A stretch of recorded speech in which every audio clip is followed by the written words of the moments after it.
Hi, welcome. This is Dr. John DeMartini. This is one of the most amazing and inspiring shows that you can listen into. If you want to be on the edge of your seats, if you want to open up your heart, if you want to expand your mind, and you want to meet incredible people, stay tuned because you're just about to experience a transformative radio show that will change your life. And you're listening to the Dr. Pat Show that's coming up right next. Welcome to the Dr. Pat Show. Talk radio to thrive by.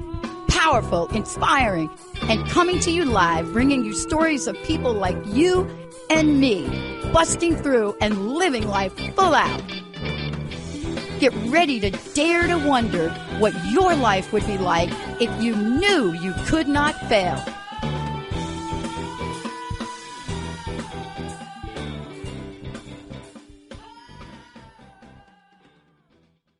Hey, everybody, welcome. It's so great to have all of you tune us in and turn us on. And again, we have another fabulous show lined up for you. I want to just tell you a little bit. It was approximately, I think, about a year and a half ago, and we're in the middle of COVID, and we're starting to look at the network and what we want to open the door for, what we want to bring forward.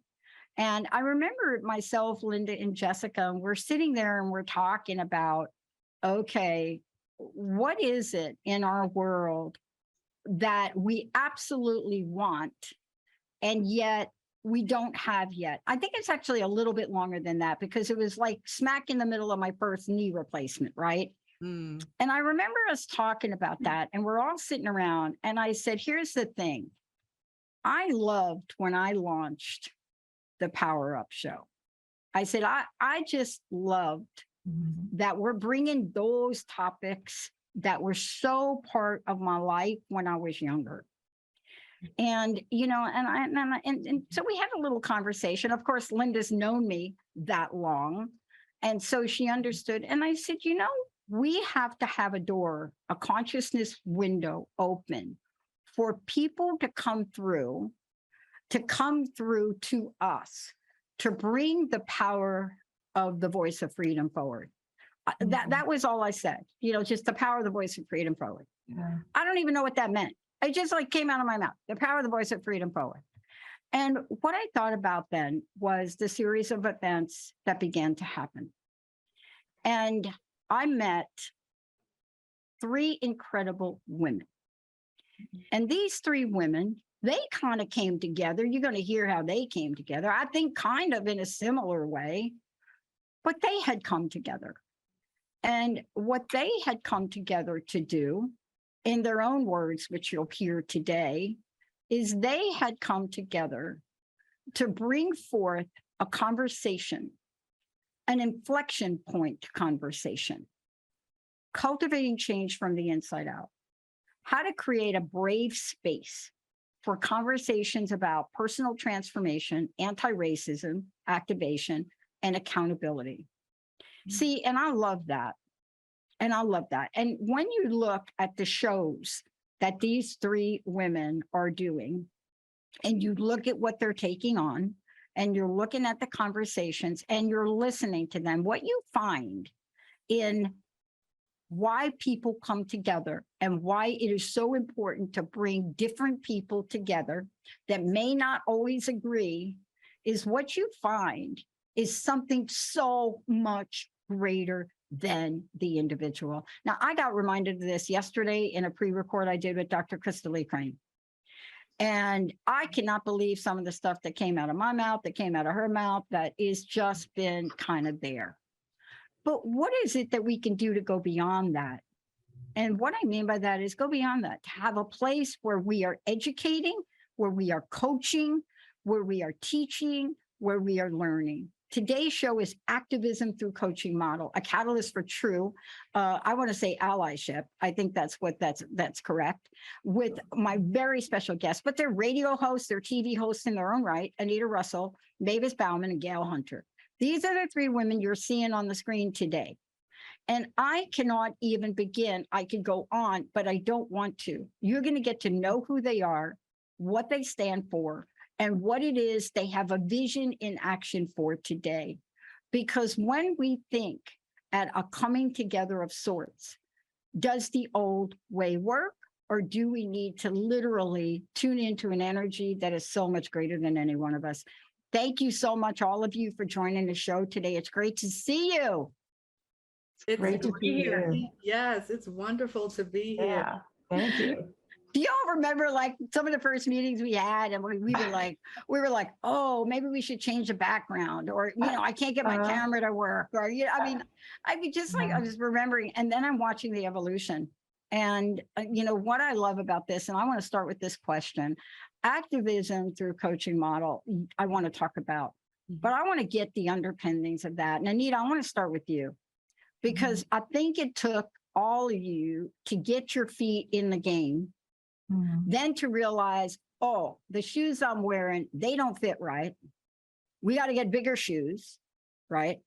And then you're sitting there and you're thinking to yourself, now, wait a minute, are these shoes going to help me crawl, walk, or run?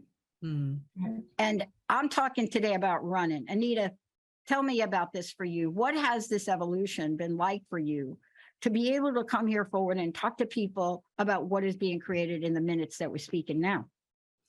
Absolutely. So just to give the listeners a little hint of background, two things that happened in 2020. You all have heard this story from me, but two things that happened in 2020. Number one was my grandson, Cairo, was born on March 14th, 2020. And then a couple of weeks later, George Floyd was murdered. So we had one incredible life coming into the world, and we had another life that was leaving the world.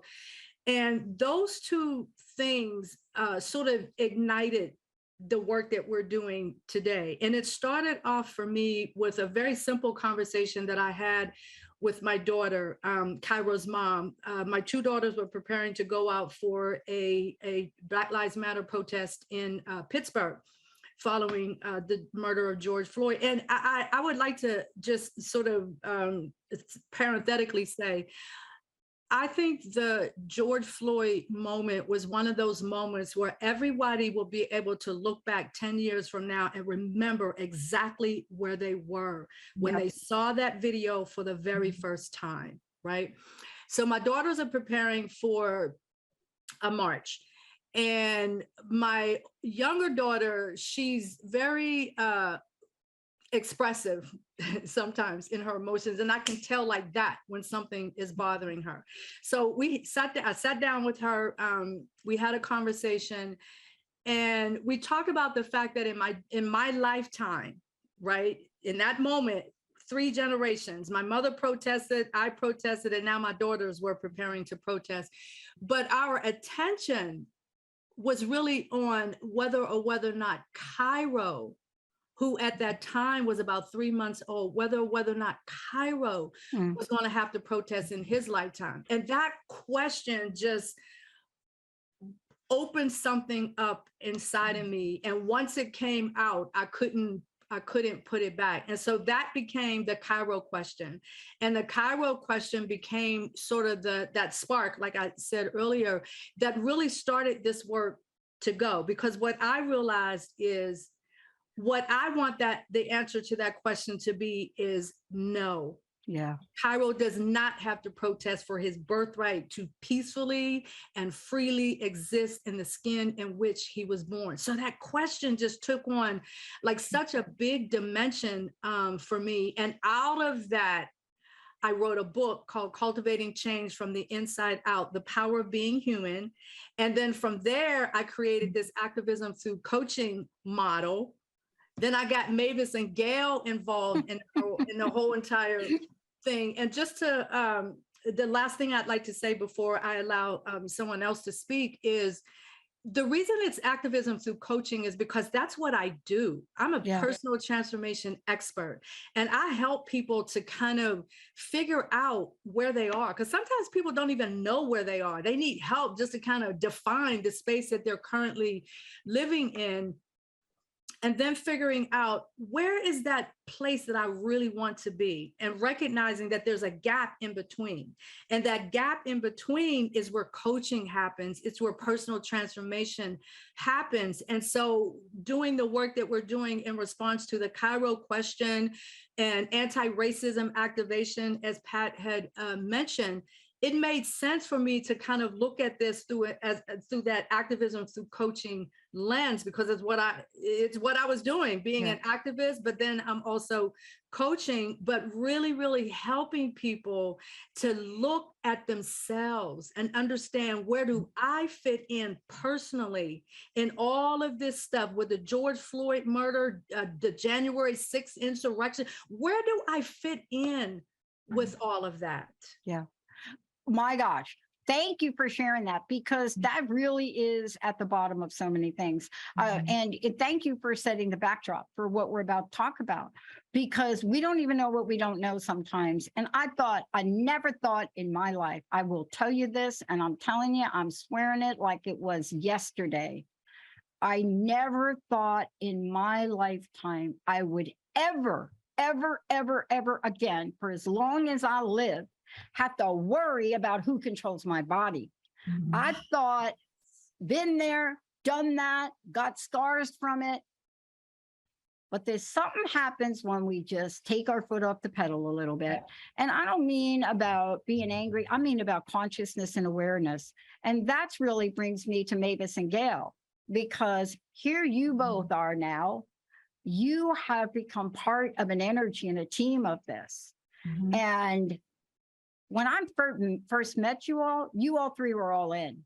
I don't know that you all even knew what you were all in about, but there was never a waver of doubt from any of you. And Mavis, let's start with you, and then Gail, you, because I was so amazed by that.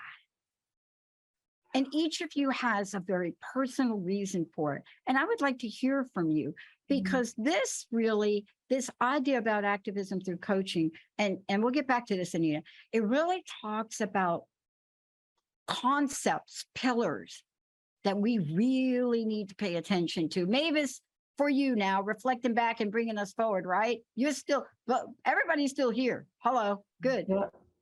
Yes, I'm here. I'm going to start not so early this time. I'm going to start with the activism through coaching concept.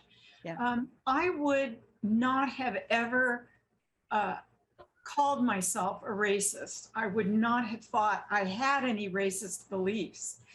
But working with Anita and Gail, I have been in this environment now where I do get to look inside and see what beliefs I have that are still there. Some of them manifest even in just a physiologic reaction to being around people of color.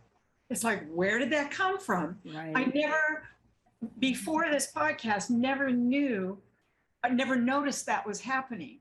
You know, I guess I thought it was just protective or something, but why? What did I think I had to be protected from? So this process of using Anita's coaching skills has just been the biggest blessing. You know, she uses the term, we have to have courage. It just hasn't, the only courage it's taken for me is to be on camera. Oh, I do remember that. Yes. I do. We all remember that. Yeah, right. I made a big deal. But the everything I learned, to me, is such a gift. It's a gift. I do not want to be part of the racism in this country and in the world. I don't want to be part of it. And the things that I'm learning are just so helpful, and they're just filling me with more and more love for people, for the differences in people, which I've always appreciated, but it's much more distinctive now and more powerful. And also it really does, and from what I can tell, it's given all of us a new way of speaking. It's given us a shining light on new conversations. I'm not kidding when I said I never thought that I would be sitting here thinking about doing an entire show for myself that focused around things that I had to fight for 40 years ago plus. But we do, because when we take our hands off the wheel, right, somebody will grab it and they will steer that car. And they may not steer that car in the direction you want to go. But I love what you shared. And I love how bold we can be about talking about the honesty of ourselves. Because guess what? We all got that in there. I don't care. We all got that in there, right? Yes. Gail, now I know when I first chatted with you, right? You had reasons for being here. You're still here. What has this been like? And what does the Activism Through Coaching model mean to you? Oh, the model, it's not an unfamiliar model because as a psychotherapist in my practice, I have been blessed with the ability to work with so many amazing people and helping them transform their lives, but the paradigm of their lives in so many ways so I have always been a part of that with others. But it means the ability to step up with that courage and to look within, to really look within deeply. It's like looking in that mirror, right? And that as you do that, you have to see what's really there, whether you want to or not. And sometimes it's hurt, and sometimes it's difficult, and sometimes it's not so difficult. But it's getting that honest with ourselves. That as much as I am very anti-racist, I grew up in a family that they were quietly racist. I have an older sister that was very vividly and openly racist. And so I had to deal with that. That was part of my experience. And I went through the late 60s, early 70s and the protesting and for a variety of things, including civil rights and the Vietnam War and feminism and Roe versus Wade. And so I really always felt when I was able to do that, I felt like I was contributing something, even if it was one small voice or one small part, right? And I really believe that this forum has given all of us that opportunity to really look within and to express where we are and what we need to learn and how much I have not known that I have learned even just this past year. And so I'm very grateful. And thank you for sharing that, because I don't think any of us realize that today on the day we're going to talk, so much has happened this week. Right. And, it kind of brings me back. And first of all, for those of you out there, I want you to know that you are looking at 3 professional women who have looked at their lives. They've made decisions about how they would educate themselves. They've made decisions on what organizations they would founder, whether you are Anita and the founding principal of the Place to Soar, whether you are Mavis and you have gone through the Fletcher School of Law, you have been part of JP Morgan, you have then walked away from that, looked at freelance and photography, and now what? Formed and serves and is given back, visionary, foresee a better life. And we can go into that. Or like Gail just said, when we signed up for this psychology thing, I don't know about you, Gail, but I know after I signed up and finished, I had to redirect what that was going to mean in my life. Yes. But the one thing the 3 of us have in common is we've had to face ourselves. We've had to face our own prejudices. Mm-hmm. And I want to get to that. I'm going to skip the break because I really want to get to this. I want to get back to you, Anita. Yes, we could talk about the insurrection, but there's something else I want to bring up. I don't know why I'm still shocked. Fred sent something to me about a year ago when I found out about my grandfather's heritage. Secret in the family, people. How do you keep a secret that your grandfather was a farmer born in Brazil, changed his name, got rid of the non-vowels, put it back? How does a family keep that secret? Well, you keep it because you don't think there's going to be an internet. You don't think there's going to be Ancestry.com. And a friend of mine said, how do you feel about being Latina? I said, what? So now, that is another conversation for another show. Because is there really a feeling? Is there a feeling about that? Am I ashamed and embarrassed? Do I feel like I'm too late in the game to even say that? What keeps us away from owning every aspect of ourselves, including the racism part? Now, here, Anita, I got to throw this back at you. Because if there was a coaching model that we could bring in and we could talk to people that sit in the congressional hall, I think it would be this one. Because here's what happened this week.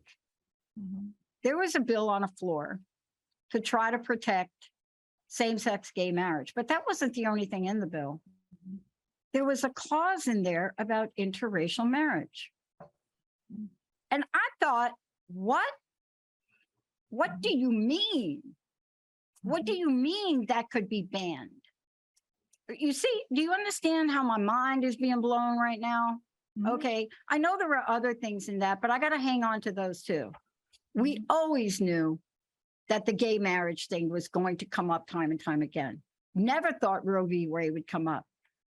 But help me understand the degree of ignorance by which we live in a world where a government can shine a light on the fact that interracial marriage may be something you go to jail for. Hello.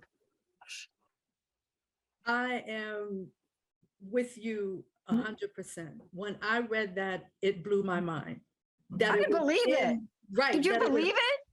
But that it was in that legislation. However, it crossed my mind previous to me reading that when Justice Thomas talked about after the Roe v. Wade was overturned.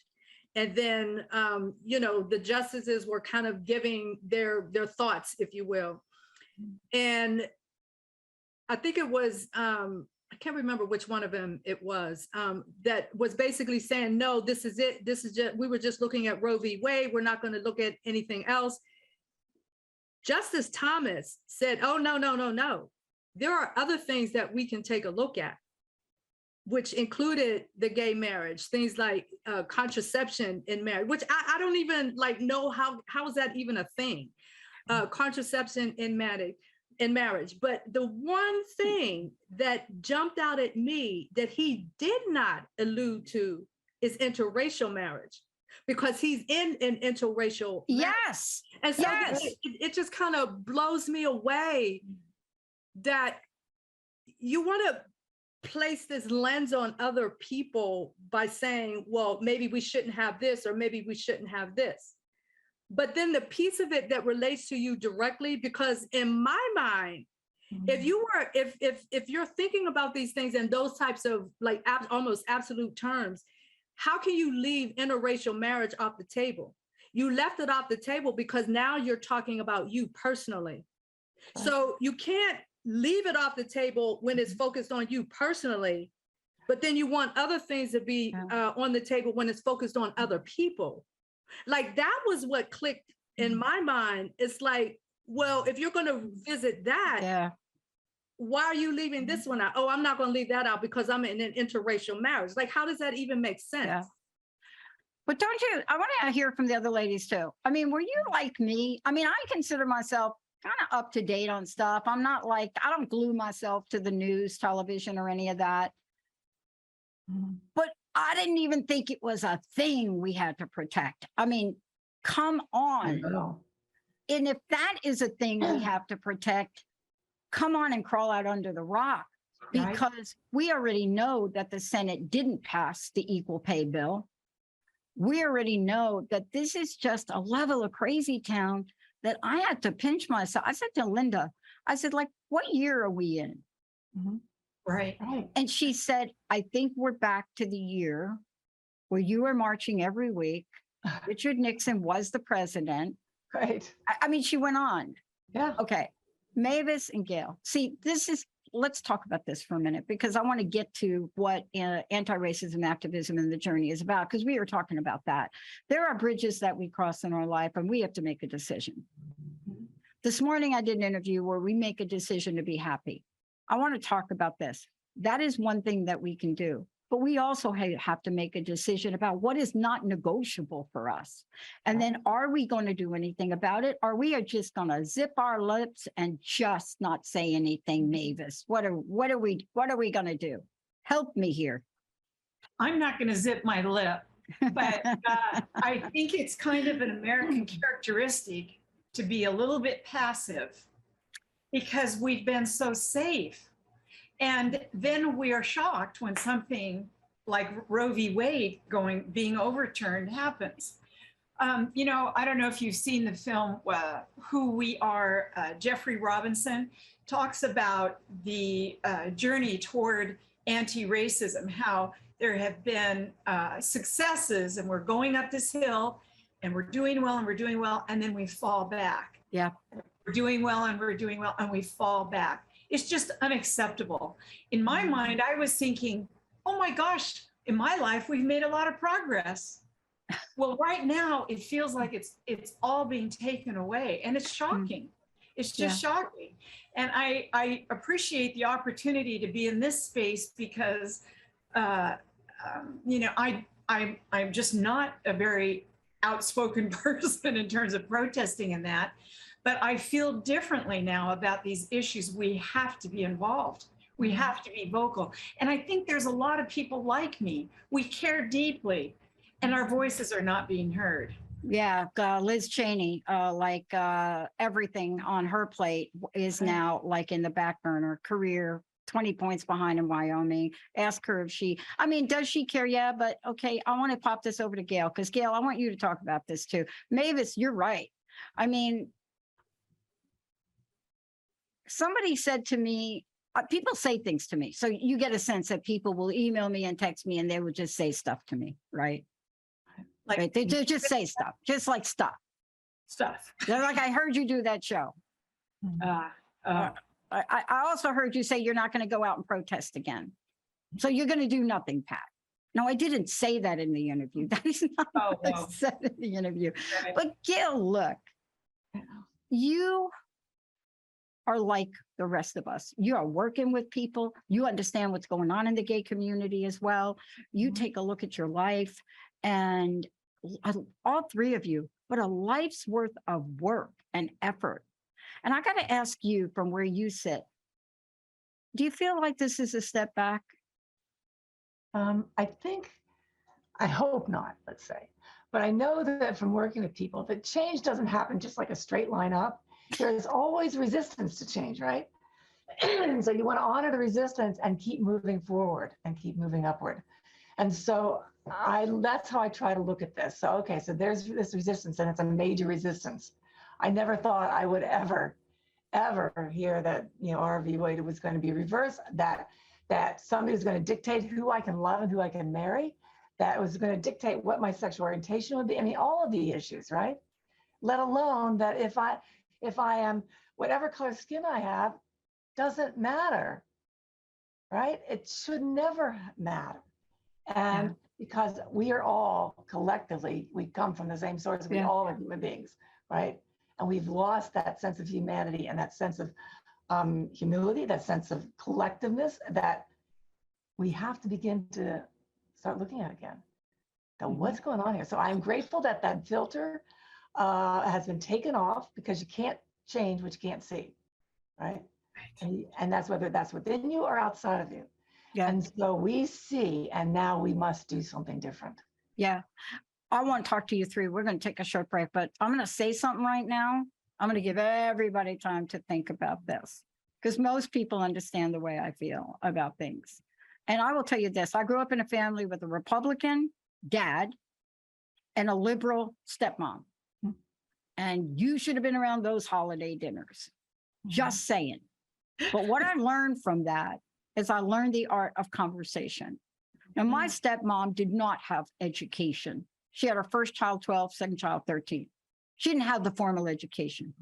But you could not have a conversation with her and not know she was in a place of knowing about life, about good things, about the good and bad in just everything there is, about how to live in a world that has contrast and contradiction. And I remember her saying to me, you're still going to visit down with me down in the deep South, and you are going to go to a Southern Baptist church. And I remember as a young child saying, okay, what's the big deal with that? And then I went to a community of people in a very small town, like a teeny town, in grandma's house with no plumbing, like an outhouse and a potbelly stove. And we went to the church. And the Giles boys and us got called out on something, but that's another story. Called out right in front of the church for doing snuff by the railroad track. But here's what I learned. Why did my mom say that? It wasn't about the church. She didn't care about the church. People of color, people, white people, dark people, light people, people of races I didn't know at the time, in the church. But when that church was over, barbecue, cornbread, everybody eating from the same plates, the same bowls, using the same bathrooms.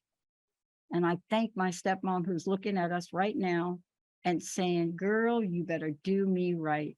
Let's take a short break. When we come back, I want to talk to you about this. Well, Anita's going to talk about it. Anti-racism activism journey catalyzes, and we're going to talk about allyship. And I want to say this. Thank you, Barack Obama, but I also want to thank Donald Trump. When we come back, I'm going to tell you why. Stay tuned. We'll be right back.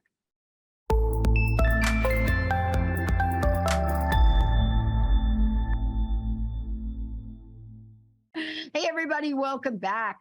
Before we talk about this, and Micah had a great question, before we talk about the anti-racism activation journey and so forth, I would love for you all, first of all, let people know about your show. Let them know how to find out more about each of you. Anita, would you start? Sure, absolutely. Our podcast is called InflexionPoint Podcast, and I'm so happy that we're doing it on the transformation on this network, and so that makes it incredibly awesome. My website is the place to soar, and on my website is where you can find out a lot about the work that I actually do as a transformation expert, which I mentioned earlier. I do workshops, I do masterminds, I have an anti-racist social impact mastermind that I do. So that's the place to go to find out more about my work outside of the podcast, is theplacetosoar.com. Excellent. Thank you. Mavis, how about you? I'm proud to say that I'm president of an organization called Seed a Better Life, seedabetterlife.org. It operates for the benefit of genocide survivors in Rwanda. And now we're working with the next generation, their kids, and just how the genocide still impacts that country. Just a quick advertisement. I just got a call today from my colleague, Deborah, in Rwanda, and one of our students got a job in Dubai and is doing so well. I mean, it's incredible to go from nothing to that. So check it out, seedabetterlife.org. Oh my gosh. Gail, for you. Well, as a psychotherapist, you just have to look up under my name and you'll see information. But I also started a nonprofit called OMA, Center for Mind, Body, and Spirit, but we don't have an actual physical center yet, but it's virtual. But we do a series of lectures highlighting holistic practitioners all over the place. And we have a youth program for kids in the inner city that combines environmental issues, trauma-informed care, and artistic creativity. And we do a trauma-informed care training that we offer to places. And we also have a webinar that we do once a month for survivors of trauma, of different types of trauma, that we get on together who are survivors and as a panel, and we talk about different topics around it and a variety of other things. But so please, that's under www.oma.pittsburgh.org. I love it. Thank you. Oh, boy, amazing. I want people to know that, we're not just here talking, that we are people that understand the power of action. Now, we may not be 100% clear about what the action might be we will take moving forward into next year, but we will get clear. Before the break, I said a couple of things, but I did say one thing. I did say it took two people, Barack Obama and Donald Trump, the election of Donald Trump. Without either one of those happening, right? One and not the other, what would the conversation have been? But you see, we learned so much from polarization. We learned so much from contrast. And then Micah asked us a question, right? Micah, you want to ask everybody that question again? Yeah. And you're right, because, I think Hillary's lesson is she said the loud part quiet. And I think let's just take Micah's comment, because it really does point to, anti-racism activism journey. How do we talk about this true allyship? How do we really get to that, right? Because now it's out. I think that the gentleman last night, the representative from Illinois, one of them said, the elephant's in the room. Right? I love that expression. Right. The elephant is now in the room. The anti-racism elephant is in the room. I'm not saying it hasn't been there before, but it was like a mouse. Like now it's an elephant, Anita, right? It's absolutely an elephant. And, you know, sort of that whole thing with the elephant in the room is that people, even though it's big, it's massive, people ignore it. But we're in that place now where we cannot ignore this. And the way that I look at a lot of this is between COVID-19, George Floyd, the fact that Barack Obama was our president, and then we got Donald Trump next. All of those things actually opened up this Pandora's box. And all of this stuff flew out, and now it's in everybody's faces. And that is the elephant that we're talking about. It's in your face now, so you can't ignore it. And I think if I were to say that there was something good that came out of Donald Trump's election, it would be that it blew the idea that we were living in a post-racial society completely out of the water. It just blew it completely out of the water. And that we know now that that elephant has been exposed, we know beyond of a shadow of a doubt that we are nowhere near being a post-racial society. Yeah. I want to get to this real quick, and I want to get to the comment that Micah made. No matter what you think, we know why Hillary Clinton lost. And we could spend a whole show on the construct of women not supporting women. That is a whole nother show. Yeah. That is a powerful show. I am actually going to do a show on that. But let me be very clear. 65,853,514 votes versus 62,984,829 is not an unpopular woman, right? There's something broken right there. But what's also broken is what Micah said. We can alter the minds of people by doing exactly what Micah said. Taking those quiet things and making them loud, even if they're not true, then this is really where the work is. Mavis, give me your perspective on this, and let's talk about this idea of allyship, right? I'm not sure where to land on this question, but there's just something that's been on my mind today, and it connects to allyship, of course. We interviewed a woman recently, Rebecca Stevens Alder. She grew up in Sierra Leone and now works in Paris. And she said this powerful statement. She said, I didn't know I was Black until I was 9. Yeah.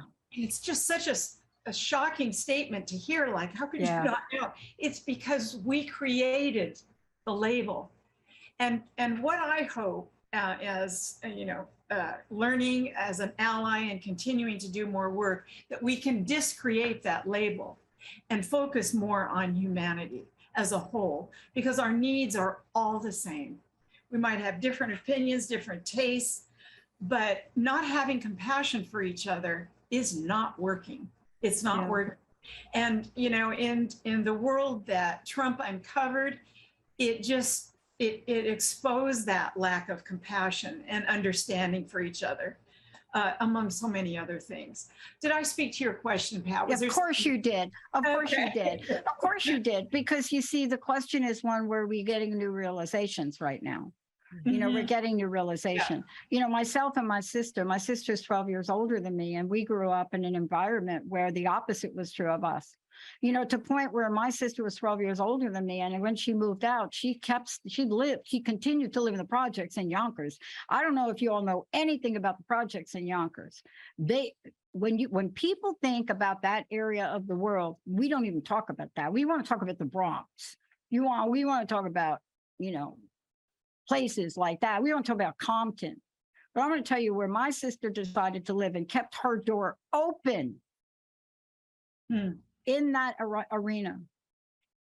When my sister died, there were people lined up blocks and blocks to come see her because she could have written the book on this. But if you ever asked her about it, she wouldn't talk about it. There was nothing she could say. And Gail, that's why I want to get to you. See, it wasn't a thing. Gay wasn't a thing. You know, if she cooked a whole bunch of like this food and put on the table, people walked through the door. She didn't say like, oh, like you can't come in. Her children married interracially. You understand what I'm trying to say? Right.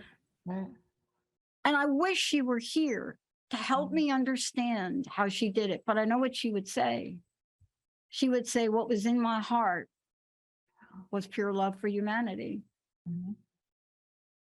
Gail, for you, this idea of allyship not being a noun, you know, but looking at it, it's a powerful, powerful thing. And then we're going to get back to you, Anita, because there's an action required here, isn't there? Definitely. Gail, for you. Well, there has to be an action. What your sister did, she lived that truth that she knew was in her heart.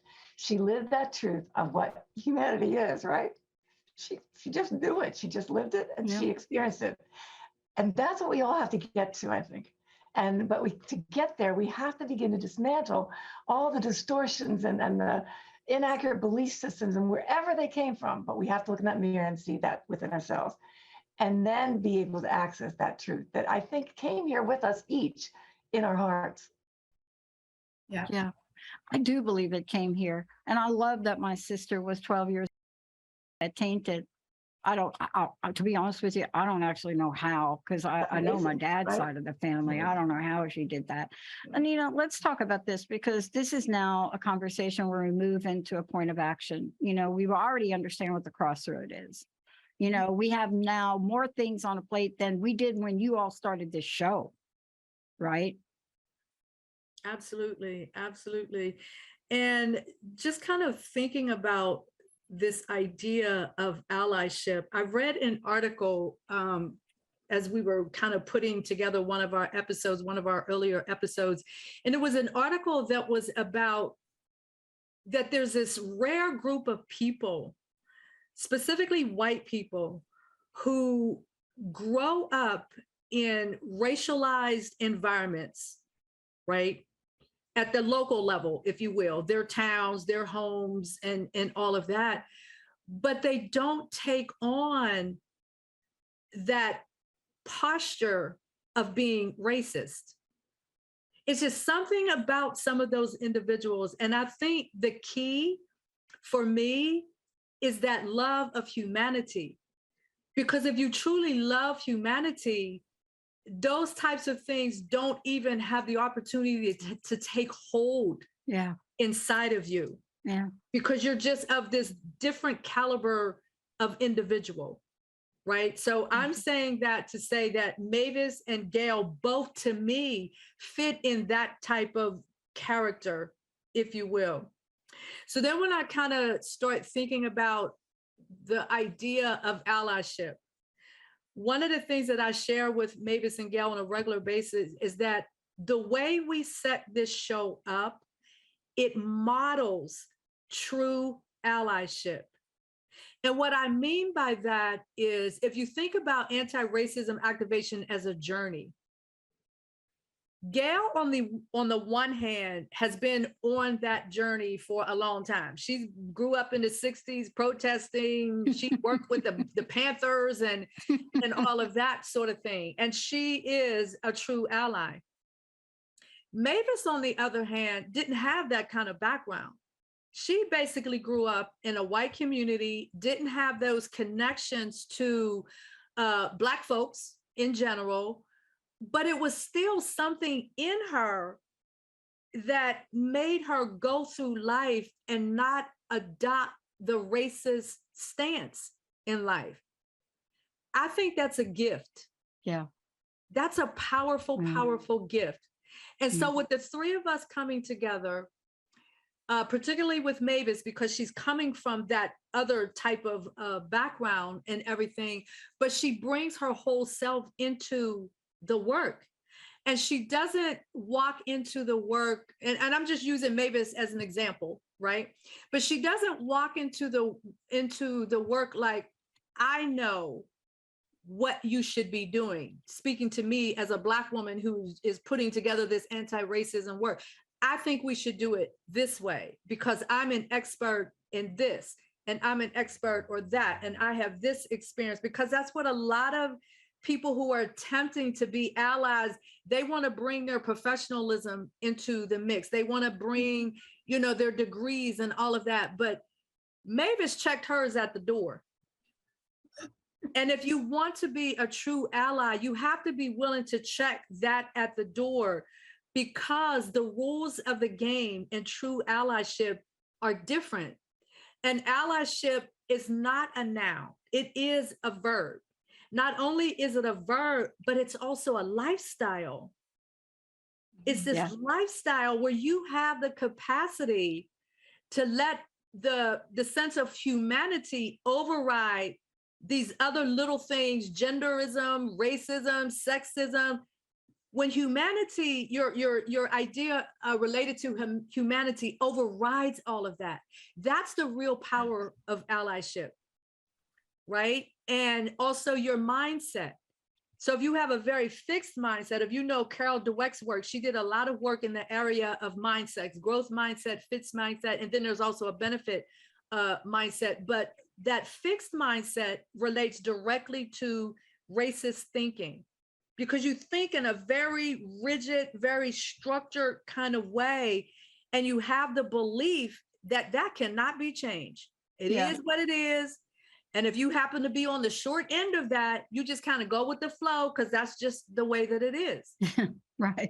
Whereas if you come with a growth mindset, that's the difference between a true ally and a performative ally, if you will, is that the true ally is coming with this idea that something about me, I don't even know exactly what it is right now, but I feel like maybe there's something about me that I may be inadvertently doing that's contributing to the overall problems, the sort of that sustaining the systems and the institutions and the practices and all of that.